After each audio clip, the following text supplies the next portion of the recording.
Hello everyone, welcome back to another episode of Over Easy. Let me just start with, if you were watching the video, pull up my last episode real quick and then come back to this episode and just look at the duality of me. If I wanted to, I would. I am literally the epitome of that. Today I have not a full face of makeup, my full makeup look, with eyeshadow and everything, no skin makeup because I don't do that.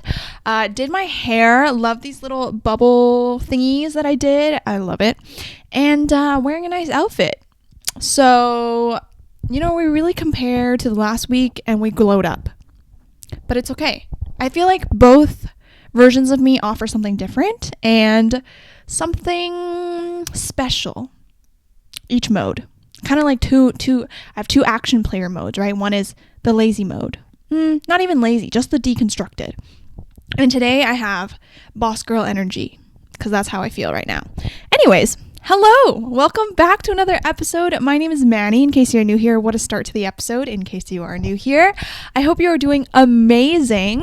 I am in a very good mood, and I'm just going to do my check-in right away.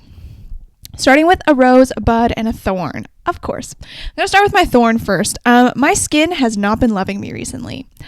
Extremely not loving me recently. So, I don't know what it is. Okay, actually, I do know what it is. I can't lie.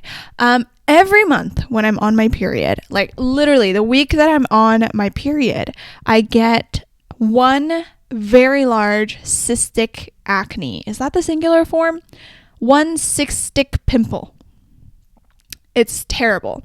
And it's in the same spot every month. It's right here where my eyebrow and my nose connects. Right here, you can see it. And it's just so terrible to deal with. I hate it. Because, when it first forms, because it's cystic, it's like really hard and lumpy. And then now it's kind of in that process of like slowly oozing out the gross stuff inside. I'm so sorry you have to listen to this. But it's just like not a pleasant experience. And it's really dripping down my confidence a couple notches. But it's okay. So that's the first thing. My skin does not like me. It happens every month. It's kind of annoying. I don't know what to do about it. I don't think there really is anything I can do unless I want to do some artificial hormones like birth control or Accutane, which I really don't want to do that. So I'm just going to live with it and hope it doesn't happen in a couple years. It only recently started throughout COVID, really. So maybe it's just a phase, and in a few years this thing will be over. My period cystic acne. Terrible. Don't like it. Also, I didn't bring my skincare to my trip last week to Washington. So you can imagine my skin also doesn't like me. I brought face wash and that was it. I didn't bring any of my hyaluronic acids and anything like that. And I didn't think it was a big deal, but now that I've come back, with the flights and everything, my skin is not happy with me. So not having a great skin week, and it's just sometimes skin can really take down your confidence. Sometimes I don't really mind it. I'm I don't really care. But other days I'm I wish I didn't look like a volcano. So that's my thorn for this week. Not the worst thing in the world, but just kind of annoying, My bud is I'm graduating next week. I didn't realize how soon it was, but I'm graduating at the end of next week, and that is very exciting. By the time you're listening to this episode, I will be graduating this week, this upcoming week. And that's really freaking exciting. I just bought my dress yesterday. I didn't really realize that you're supposed to wear a white dress. I don't know who put in this standard. I don't know if it's actually a standard, but everyone keeps telling me I'm supposed to wear white, and then everyone on Instagram is wearing white, so I just ordered a new white dress. We'll see how it is. Hopefully it's good. Otherwise, I'm going to be in a real time crunch with trying to find something to wear. But I'm very excited for graduation. Don't really know the details of it. I mean, I know what time I'm supposed to get there and stuff, but how long is the ceremony? How much time am I going to be walking across the stage? All that stuff, I have no idea. But it's pretty exciting. I mean, that's literally the closing of my university chapter, which is definitely a monumental event, and I'm pretty excited for that, to be honest. My rose. My rose is yesterday I had a very, very relaxing day. I just got back from Washington before the weekend, and I'll talk about all of that later on. That's what this episode is about. But yesterday I didn't really have much to do. I didn't have to work, and I already did all my unpacking and stuff, so I really just relaxed. I went to the library, borrowed a couple books, and I just read the entire afternoon. I read all of Verity by Colleen Hoover, and I literally died. I was on edge so hard that my stomach started to get tired from gripping so much, and literally could not breathe when I was reading the end of the book. So if you want a book recommendation, there it is. I will warn you that it's kind of scary. It's not really scary. It's just not a normal book. I'll say it's scary. That's a good preface, I guess. But finished that whole book in about 3 hours yesterday. It felt really good to just relax. I mean, I don't really do that. I've talked about it a lot where I have a really hard time just relaxing. But yesterday I also ran a few errands, went to the library, went to work out, and it was just a good day, a good relaxing day by myself, which was all that I can hope for. Also went to the gym for the first time yesterday in 3 weeks. I've worked out in 3 weeks. But that was the first time going to the fitness center. I've done fitness classes, but not to the fitness center. And I was dying yesterday. It was leg day. So usually I go pretty hard for leg day, but yesterday it was particularly hard because I hadn't gone in a few weeks. But it was a good workout. Really liked it. Anyways, that's my rosebud and thorn for today, and let's get into today's episode. So, as I was saying, I recently got back from Washington, D.C., which was my first solo trip, and today we're just going to be talking all about it. I am not going to go through what I did every day because, first of all, the trip was a little longer this time. It was 5 days long, and I feel that's not really a great representation of what I want to talk about today. So I'm going to go through a few highlights, also what I learned, and budgeting, everything about my first solo trip.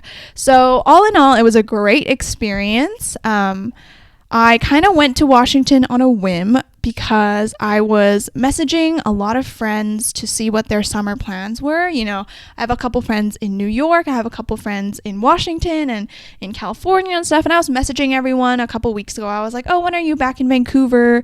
We should meet up and stuff like that. And my friend Amy goes to Georgetown, which is in Washington, D.C., and I messaged her and I was like, oh, when are you coming back to Vancouver? So I know when to be in Vancouver so that we can hang out, because I was trying to plan out my trips and stuff. And she was like, oh, I don't know yet, probably not till the end of May or June, but you should come to Washington. And I was like, huh. And at the time I didn't really have much to do. And I was like, literally, why don't I just go to Washington? So I ended up booking that trip, I think a month in advance or a month and a half in advance, and just figured it out from there. So that's why I went to Washington in the first place. It was kind of on a whim. I didn't really have with Austin coming up in July, I have a reason for going. I really want to go and explore Austin. It's a city that I'm really fascinated by. But Washington, D.C., I was yeah, I know the White House and stuff is there, but I didn't really have a reason to go. I was maybe I'll just vibe there for the week and see what happens. So that's what I did. First thing I want to recap is going on my flights, because this was the first time flying before ever since COVID happened. My last flight was in January of 2020 when I came back from Hawaii with my family, and then ever since then I haven't been on a flight. So the thing is that I didn't know that I booked for an airport that was a national airport in Washington, Ronald Reagan National Airport. It's DCA. I didn't know it was a national airport at the time, but Amy was like, oh, you should book to this airport because it's a little closer than, I think the other ones are in a different state. But I was like, okay, sure. So the only flights that I could get were connecting flights.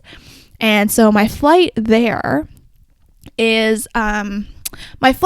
was leaving on Sunday night in Vancouver, leaving from Vancouver on Sunday night at 11:15, and I land in Ottawa at 6:30 Eastern Standard Time in Ottawa.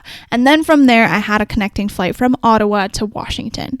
So I had to take connecting flights. I was like, bracing for this thing. I knew that my connection would be a little bit rushed because I had only an hour, just over an hour, to get from my connecting flight to my next flight. So I was, the night before on Sunday night when I was in the airport in Vancouver, I was like, I already know it's going to be kind of stressful. Also, I was pretty anxious because, this was my first flight in over 2 years. I was like, oh shoot, I don't have the best track record with flights. I don't think I've ever talked about this on the podcast, but the last time, or I just remember one very traumatic flight was when I was coming back from China with my family. Oh no, I ended up taking a solo flight that time. But I just ended up getting so sick on that flight. Like every time I ate, it would come right back out, not through the butthole, through the mouth. And I was just nauseous the entire time, and I couldn't sleep because I was so nauseous. I couldn't eat because it was just not a good flight. So that has always plagued my mind ever since then about going on flights. So going on flights makes me a little bit anxious, and especially because, it was my first flight in 2 years, and also I was doing this alone because it was a solo trip. Everything was just making me so anxious the night that I left. But once I got on the plane, I had to do a lot of deep breathing in the airport and on the plane. The first flight was not bad at all. Actually, when I checked into that flight, I ended up getting randomly assigned a preferred seat. And if you don't know what that is for Air Canada, a preferred seat basically is just like the front few rows of economy where they have a little bit more leg room and stuff like that. I got the first row window seat. I was like, damn, this is so good. And I knew that I wanted to sleep, so I could have the wall of the airplane to lie on to sleep. I was like, wow, this is actually perfect. What the heck? So I got the first row and the window seat. The only downside is if you're in the first row, you don't have the seats in front of you to put your stuff under. So I just had to put everything away. But it was fine because I was planning to sleep on that flight anyway. But I didn't sleep that well. With the time difference, the flight was only 4.5 hours, and I only slept for 3.5 hours. And then I landed in Ottawa. So I land in Ottawa at about 6:45 a.m. And I know getting off this flight that I have to be on my next flight before 8 a.m., right? It takes off at 8 a.m., so you have to be on it before that. And I knew that I would have to go through customs and all this stuff because my second flight was going into the States. It was like all this. So I was kind of stressed as I was getting off my first flight. And also, I didn't know what the Ottawa airport looks like. I was like, what if it's super big and I have to run across the entire airport? Domestic and international terminals are usually on different sides. I was like, what do I have to go to security again? All this kind of stuff. So as I get off my flight and I land in Ottawa, I'm running to catch my connection because I was like, I don't know what to expect. I should just prepare to be early rather than late. I'd rather just run and make it early. I'm running to the connections, and the connection route ends up taking me out back into the entrance of the airport, essentially. So I'm starting at square one. And the problem was I couldn't get my boarding pass onto my phone. For my first flight from Vancouver to Ottawa, I checked in a couple hours before. I checked in at home. I was like chilling, and I was able to get my boarding pass on my phone. It was also a domestic flight, so it was a lot chiller. But the second one, for some reason, I couldn't get my boarding pass on my phone. They were like, you have to speak to an Air Canada's associate. And I was like, crap, like this is going to take up more time. Like if I had my boarding pass already, it'd be a lot smoother. But because I didn't have my boarding pass, I had to basically line up for one of the Air Canada associates at the entrance of the airport. Now the problem is by the time I'm done running, it's about 7 a.m. when I get in the line. There are literally 20 people ahead of me, and because it's 7 in the morning, there's only 2 people working. And airports, people pack heavy bags, so you have to unpack and all this kind of stuff. Everyone takes a bit of time when they're up at the front. I was like, God damn it. Like, I am going to miss this flight because, the in case I'm not checked in, you have to check in at least 45 minutes before. So that means I had to check in by 7:15, and it was already 7 a.m. and I could see this line was not moving. I was already standing there for like 5 minutes and they were not moving the line. You know, people were still standing there. I was like, oh my God. I start stressing. I start sweating. I was debating asking everyone if I could cut the line because I had a flight to catch, but I was just really nervous. I don't like confrontation, and I was like, I don't want to, because obviously everyone else has a flight to catch here, so it's not just my problem. I really didn't want to, like, that was going to be my last resort. So I'm just stressing in this line. I'm like, oh my God, what the heck? There's 20 people ahead of me. I need to get my boarding pass. Who knows how long the customs line is and the security line? I'm so stressed. Like, if this is the entrance line, like, I don't know, you know, because on TikTok, I saw everywhere that, you know, all the big airports were so backed up. Security lines could take 3 hours or more. I was like, oh my God, this is going to happen to me. I'm going to miss my flight. What the heck? So there's me just stressing. I'm like stressing myself out. My mind is going 100 miles a minute. But then, some lovely woman saw my stress. She must have sensed the aura of stress around me, because this Air Canada woman comes up to me and she's like, where are you heading to? Like, can I help you? Because obviously she saw the line was pretty long. I don't know why she came up to me in particular. I mean, I was standing closest to the kiosks and that's where she was. So maybe that's why. But once she asks me that, I was like, oh my God, I have a flight at 8 a.m. Like, I can't get my boarding passes. I'm going to Washington, blah, blah, blah, blah, blah, blah. And it's like, I think it's because my COVID documents aren't approved yet and all this kind of stuff. And I was just like spewing it all out. I word vomited at her. And she was like, oh my gosh, blah, blah, blah, blah. She was so kind and helped me, and also the girl in front of me who also had a flight at 8 a.m.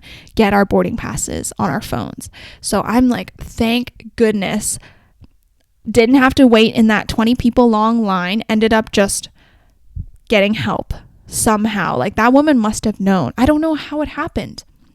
Actually, that's kind of a reoccurring theme with my flights, now that I think about it, is I'm so close to missing my flight, but then something miraculous happens. So now I have my boarding pass and I am going to security, and I am running there because, you know, I'm just stressed, don't know how big the airport is, all that kind of stuff. And I run in and, you know, I check in with the people, they check my boarding passes and my passport and stuff, and I start unloading my stuff at security. And when you're unloading your stuff, you have to take out your laptop, you have to take out your toiletries because of the liquids and stuff. And I was like, I was ready with that. You know, I had a carry-on suitcase. So I didn't just have my backpack. I had a carry-on suitcase, a backpack, and my Lululemon belt bag. So I was unpacking everything and I was ready to go. And the last thing that I pulled out of my backpack was my water bottle.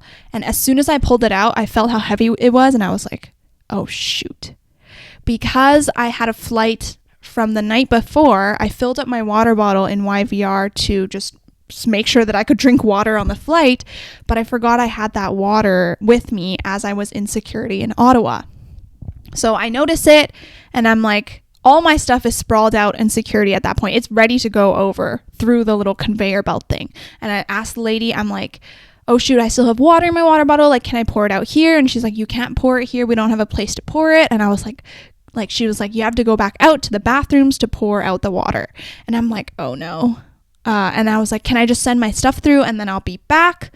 You know, luckily there weren't many people at security at all, so I didn't really worry about people taking my stuff because it was pretty much just me. And she was like, no, you can't do that. And I'm like, are you serious? So now I'm scrambling to put everything back in my bag, put my laptop back in, put my toiletries back in, grab my suitcase, grab my belt bag, put it all back on, and I'm running back out security. I run out to the bathrooms and I'm just pouring out my water. I was like, oh my God, I'm such an idiot. And then I'm running back in to security again. So I'm sweating. You know, I came from a stressful check-in experience where I thought I was going to miss my flight to get to this security experience where I am just sweating and running all over the place. And I think the people could tell that I was literally stressed beyond my mind, because the second time that I was coming back to security, everyone was like, oh, here we are again, deja vu. And I was like, haha, funny, even though internally I'm like, I'm gonna cry right now. And some of the security people started making conversation with me because I think they could tell how stressed I was. One of them was asking, oh my God, do you have an Apple Watch? Like, how do you like it? And I was like, yeah, I really like it and stuff, as I'm dripping sweat because I just finished running. And then I get to security and it goes smoothly the second time, luckily. So I finished in security. Luckily, there's no line. I thought there was going to be a line because of the check-in line, but security, there was basically no people at all. And same with customs. There was no one there, so I could just go straight through. They're pretty chill about going through customs nowadays. You just have to kind of show your COVID test and also like talk about what you're doing, but most of the time it's pretty chill as long as you're not a sketchy person. So now I go through and I'm done all my stuff. I'm like, I can finally breathe again, because at least I'm somewhat close to my gate, and I think I had a bit of time to spare. I think I ended up being early just because I was like running everywhere. So I'm like, oh my God, I need to pee, because I haven't peed since I got off my flight. And I'm carrying, like, you can imagine what I look like. I have my belt bag on me, which has my passport and my phone and AirPods, whatever, like travel necessities. And then I have my backpack on me, and my backpack has my laptop and just other stuff that I might have. I also have my camera around me. I didn't put my camera in my bag at all in this trip, so I always had my camera around my neck. And then I'm also carrying my carry-on suitcase. It's kind of small, but I was just always lugging that around. And then my last free hand had my passport, my COVID documents, my Airbnb documents, just anything in case someone needed proof that I was traveling for fun. So after that stressful experience, I'm like, I need to pee. I cannot, I'm like slowly walking through the terminal at this point because I'm like, finally I can breathe. I don't have to sprint anymore. Luckily, the Ottawa airport is pretty small, so there aren't that many gates. So I knew that I didn't have to run across the airport, and I had time now. So I decide to go pee, and I'm like, oh, finally, at this point, it's like, past 7. So I was like, my head is hurting because I've only slept 3.5 hours on my flight. And I was like, should I try to sleep on this flight, or am I just gonna, start my day? And I decided just to start my day, brushed my teeth, put in my contacts in the bathroom, and I also went pee. And because I was holding so much stuff, I put my passport and my documents down on the little toilet paper holder in the bathroom. And then I get distracted with, trying to brush my teeth and stuff after I pee and wash my hands and all that. And then there's a Tim Hortons in the airport, so I was like, oh, I might as well get myself some food because I'm pretty hungry. And as I'm walking up the stairs to Tim Hortons, I'm holding all my stuff, and I'm like, why do I have an empty hand? Why do I have an empty hand? Like, I didn't have an empty hand before. This is weird. And then it hits me. I left my passport and all my documents in the washroom. So now I am running again back to the bathroom to grab all my stuff. Again, thankfully, there aren't that many people because it's really early in the morning, but I was sweating just thinking about the fact that, I left my passport in the bathroom and someone could have taken it. Then I order my Tim Hortons. Thank God my heartbeat drops back down again. My blood pressure is a normal pressure. And pretty much it goes smoothly from there. I land in Washington. Everything is fine. So that was my first flight experience after COVID. You can imagine it was quite stressful. Just wait till you hear about the flight back. But I'm going to talk about that at the end. And let's talk about Washington in general, how that was. So I'm not going to talk about my daily itinerary. I mean, I pretty much did like all the classic Washington stuff, going to the White House, the Washington Monument, Lincoln Memorial, everything. But I want to talk about what it's like exploring by yourself, because this was pretty much the first time I've ever done anything like this. I mean, I've explored like areas of Vancouver by myself, but I've never been to a place totally by myself and had complete freedom to explore. So on the first day, first of all, one of the pros is that you can choose what you want to do. In Washington, by the White House, there are a ton of museums and all that kind of stuff. But because it was just me, I only wanted to go to the museums that I wanted to. You know, I feel like if I went with someone else, depending on what their interests are, they might not have liked the museum that I wanted to go to, or I might not like the museum they want to go to and stuff like that. For example, one that I can think about off the top of my head is that there's a museum of like history and culture in that area, which seems interesting, totally fun. But there's also a museum of natural history, which basically goes into animals and fossils and human evolution. That's my vibe. I love nature. I love natural things, all activities having to do with that. So I feel like if I had to go with a friend and they preferred like history more, or we had to do both, like I would definitely not have as much fun, because, you know, you kind of have to wait on other people, and then like you feel bad like wanting to go see your stuff and all that kind of stuff. All of that is eliminated when you travel by yourself and you're exploring by yourself. I had so much fun going to the museum by myself. It's just me. And then you can imagine there's like field trips of kids all around. There's like kids all around me, but I'm just amazed at all of the fossils. And in the Smithsonian Museum of Natural History, they have a bunch of animal models, and I was like, this is the coolest thing I have ever seen. So I love exploring by myself now. I feel like that day in particular really got me excited for the rest of my solo travels, because I just had such a good time. I didn't have to worry about like the social pressure of dealing with other people if I was hanging out with other people. So that was really good. Some tips for Washington specifically and that White House area if you do go. It is a really big area. I'm talking about it kind of looks like a Tetris T shape. The White House is in the top, in the middle, and then to the right is like the US Capitol, along with all of the museums and stuff. And then if you go towards the left, it is the Washington Monument, Lincoln Memorial, and there's so many war memorials in that area as well that I didn't even know. So if you are going to Washington, D.C., I would definitely recommend splitting that up into 2 days. What I did is the first day I went to the White House, and then also to the museum and the U.S. Capitol. And then the second day I went to Lincoln Memorial, the Washington Monument, and all of the memorials in that area as well, because there are actually like so many there. So definitely do that. Another tip that I have is, if you can, you should definitely rent out a scooter or a bike. They have a ton of those in that area as well. It just saves you a lot of walking, because the first day, well, I had to take a bus to get to the White House in general, and then walking around the White House area is already a lot. I think I literally got like 20,000 steps every single day of my trip. So getting a scooter or a bike will definitely save you the feet ache that I had like the latter few days of my trip. I ended up only spending like less than $100 on Uber scooters my entire trip. So that's not a lot. It's definitely something that is like a luxury, but it saved me a lot.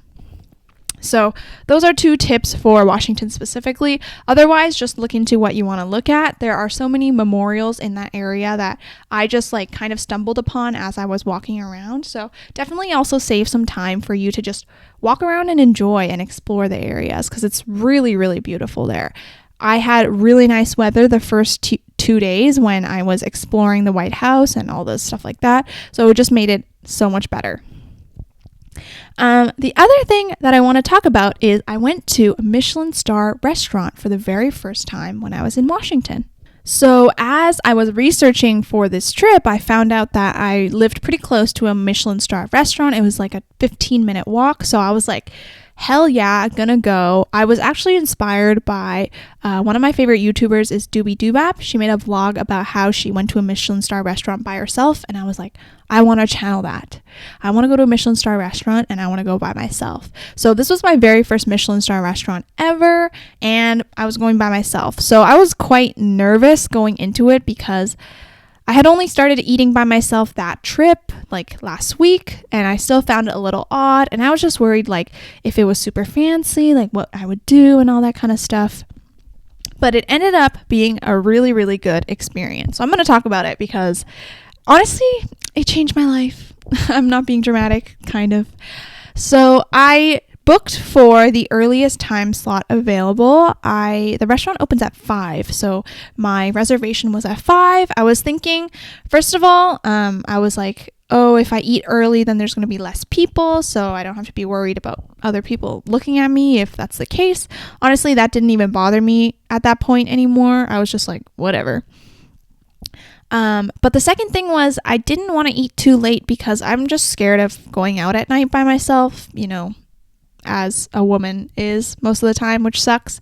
So yeah, I ate at 5, which honestly was really nice. Gave me a lot of time to relax at night. But when I got there, I was eating by myself, obviously. So how this restaurant worked, I didn't even say what restaurant I went to. I went to Rooster and Owl in Washington, D.C. So Rooster and Owl, how it works is there's a 4-course set menu, and within the 4 courses, you can choose what you want to order. So it's a flat fee per person. It's $75 USD per person for the entire night. And I was already ready to, spend some money. It was like $75 already. I was like, yeah, this is going to be a big night. But when I got there and I was looking through the menu, the server comes up to me and he's like, since you're eating by yourself, like, do you want to maybe just let the kitchen pick for you what you want to eat so that you can enjoy? And I was like, yeah, that sounds like a great option because honestly, I am so bad at making decisions and everything looked good on the menu. So I was like, you know what? Just let the kitchen take care of it. I don't care what I eat. It'll be delicious either way. So that was the case. I didn't choose anything that I ate.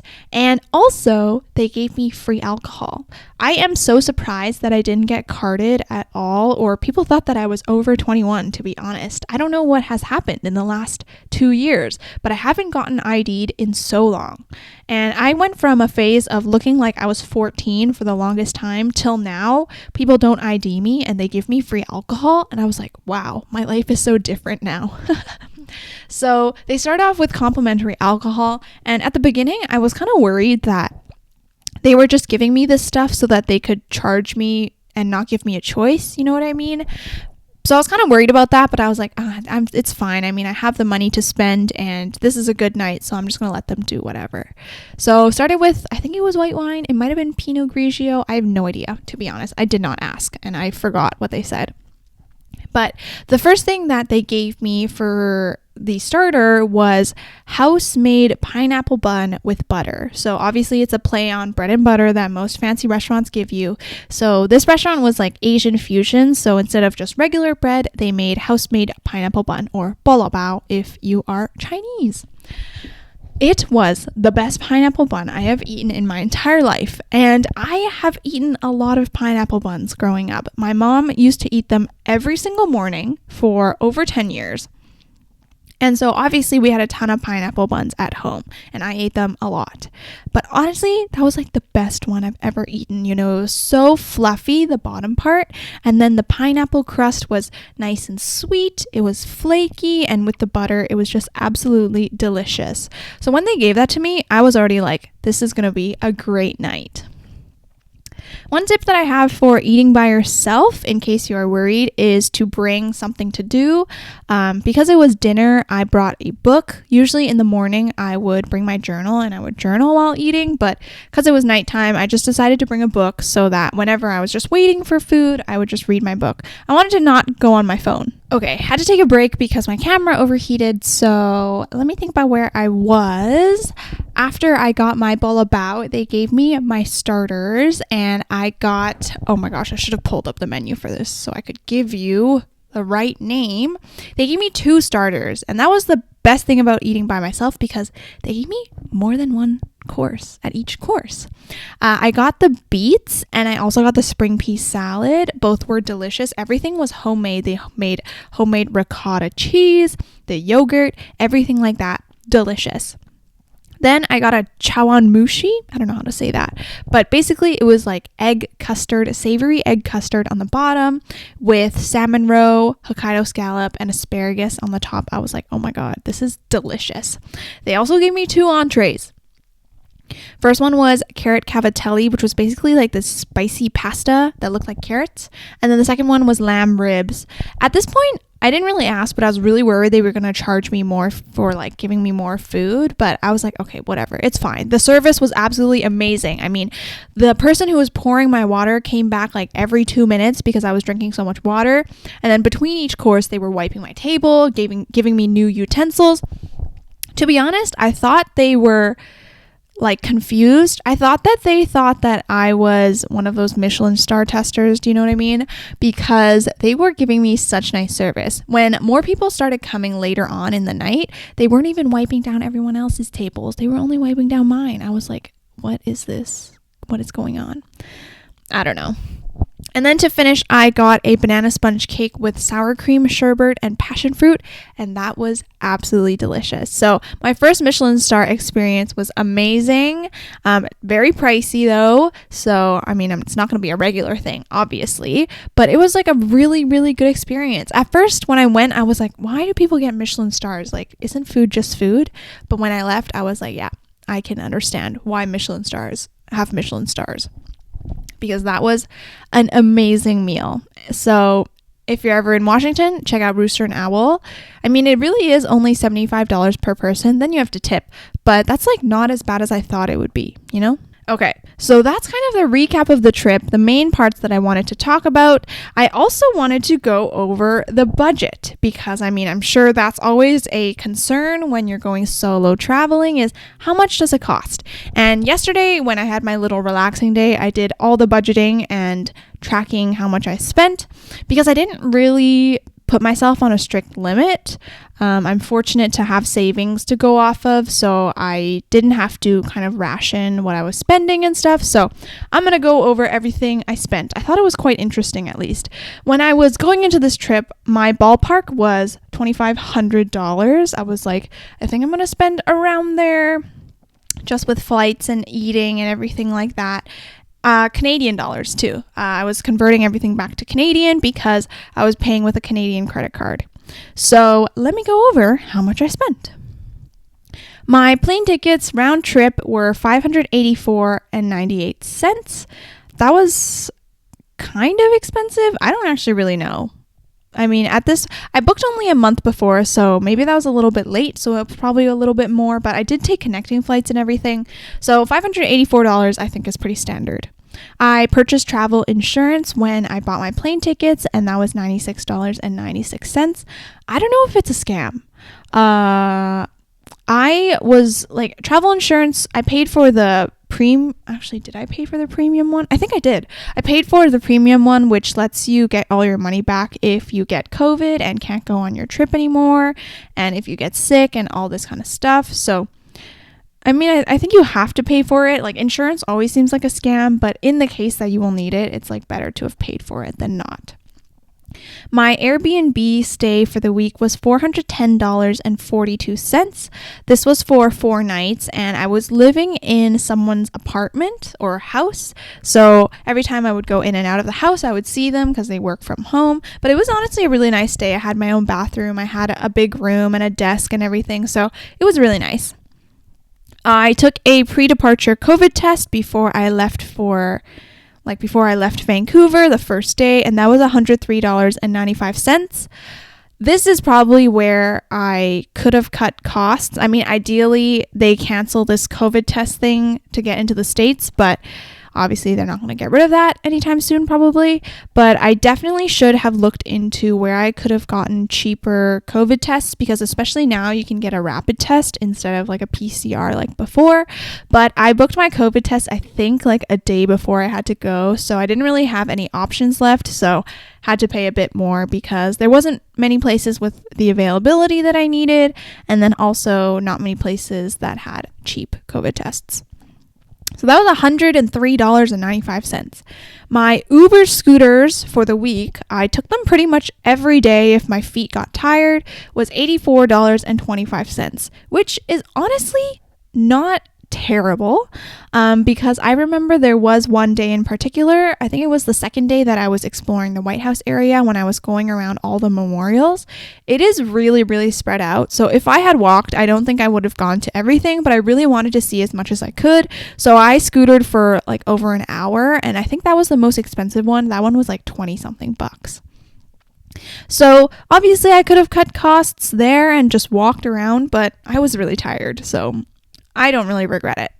My Uber from the airport to my friend Amy's house, because that was like the first day, it was $32.23. I'm definitely, when I go on my next few trips, not going to take Uber probably because it is pretty expensive. And if there's good enough public transit, or like any public transit that goes close enough to my Airbnb or wherever I need to go, I will probably take that in the future.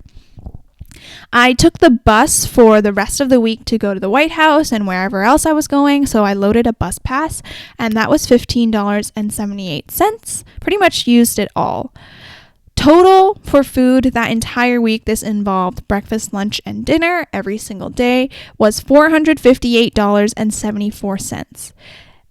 Honestly, I thought I was going to spend a lot more, and also considering the fact that my Michelin star meal was $123 or something like that, really I only spent like $300 something on food for the entire week, which is honestly pretty good. What really got me actually was going out to eat breakfast every single day. I went out to different cafes every single morning and got a coffee and like a pastry or like a breakfast sandwich or brunch or whatever, and that really added up because every single breakfast was like $20 to $30, which is quite expensive. For lunch, I kept it chill most days. I got Taco Bell, I got Chick-fil-A because I wanted to try out all these fast food chains I've never had before, and those meals were only $10. So I definitely want to think about how I can cut down on breakfast. The thing is that like I love breakfast foods and I love going out to get coffee, so it's like, do I want to cut back on that? It's like really good experience. I don't know yet. I'm still thinking about it.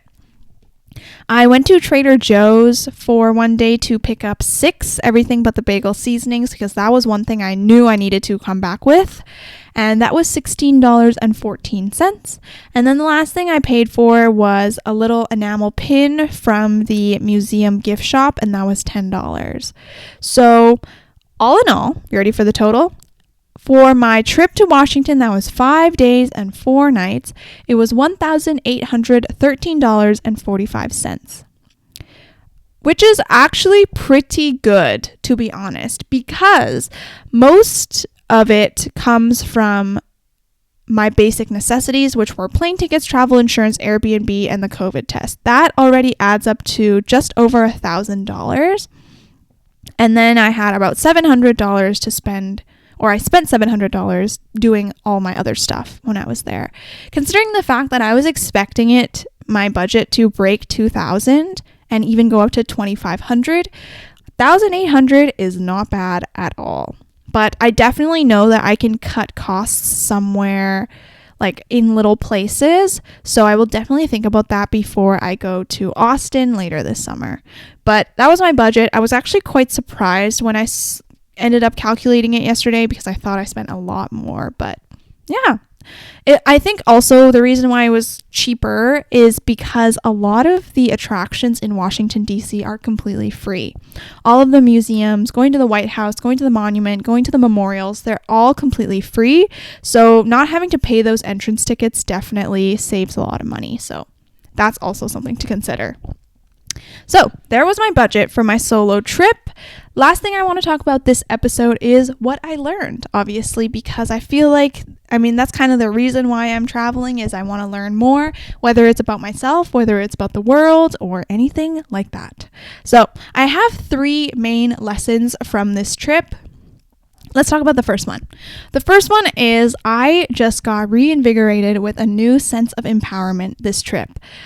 When I thought about it, I think it was like later in the latter part of the trip, I was thinking about, I was in Washington by myself. I booked my plane tickets myself. I booked my accommodations myself. I'm paying for it all by myself. Like the fact that I was even there, I figured out activities that I could do, figured out how to get there, how to take the bus, all this kind of stuff. I was like, I had a new sense of empowerment where I felt like I could do anything, because literally I can do anything.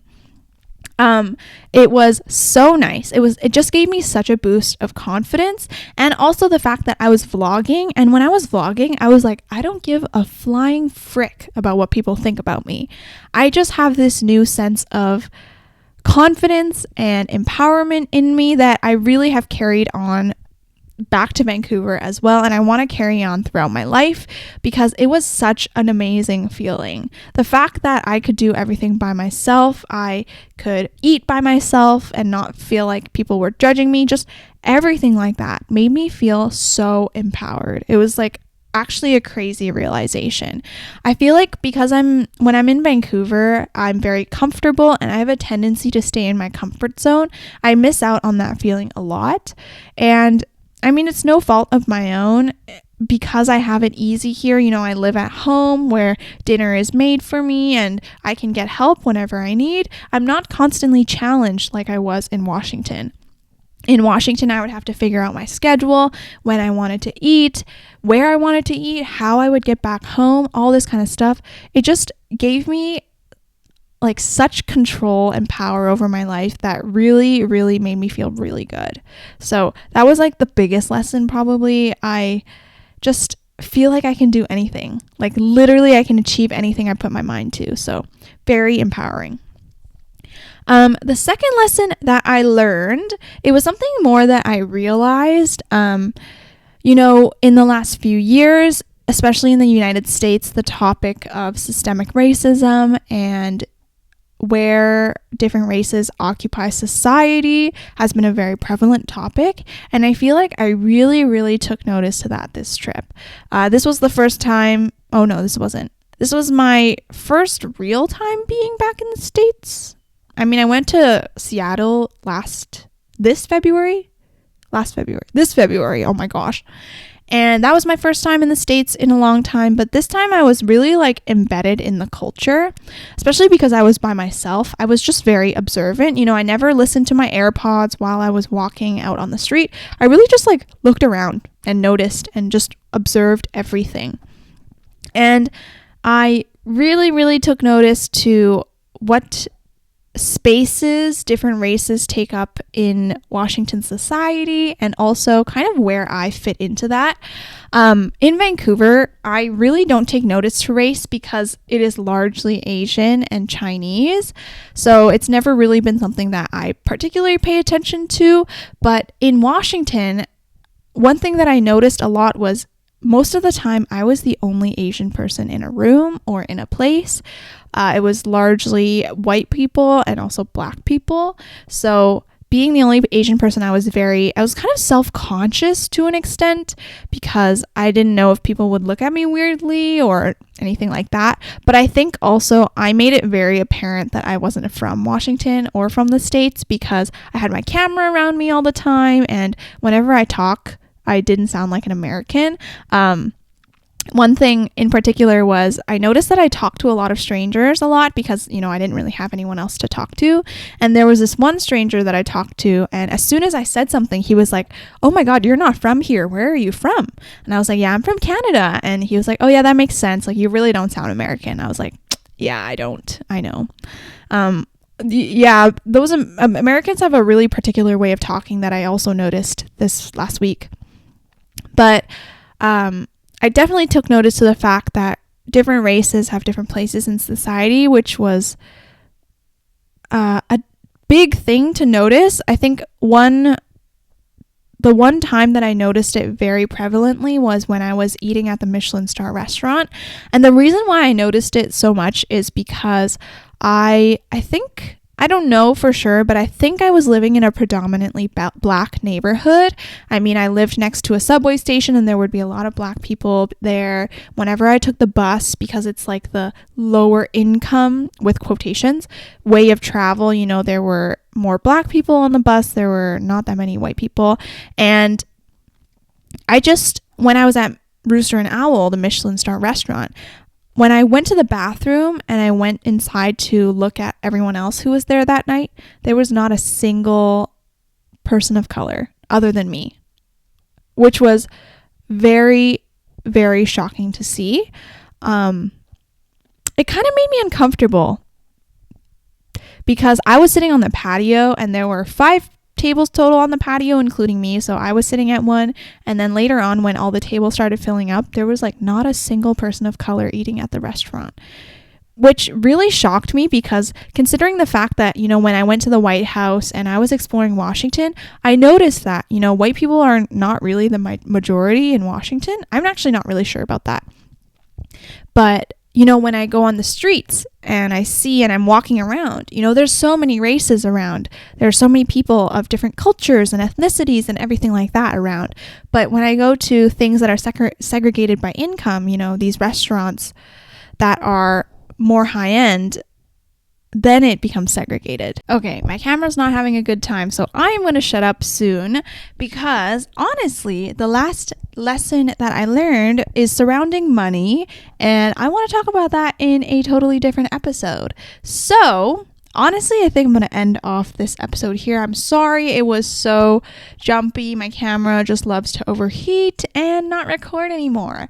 I can definitely talk about more about solo travel, just depending on how I feel. But 10 out of 10 experience, 20 out of 10 experience, honestly. Would do again, will do again sometime soon, and I'm very excited for that. But anyways, I hope you enjoyed this episode. I hope you have a fantastic week. I will see you in my next episode. Bye. And I was like, yo.